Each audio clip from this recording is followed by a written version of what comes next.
If you have an agile project and want to know the best way to quickly start and manage it, then this video is for you. Welcome to my consulting channel. I'm Michael Tadros, the professor. Here, I will discuss with you 6 steps to running an agile project using the Scrum methodology. Number 1, assign your team. Number 2, document requirements.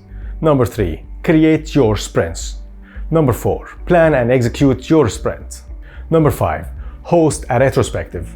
Number 6, repeat steps 4 and 5. I would also encourage you to watch other videos here on my channel about Scrum, Kanban, and other project management tactics and techniques. Thanks for watching this video. If you like this video, please press subscribe, like, and share with people you know. It's so great to actually get everyone on the same page. Also, please leave your feedback, questions, or suggestions for future videos. I would love to talk to you at my next video. Have a wonderful day.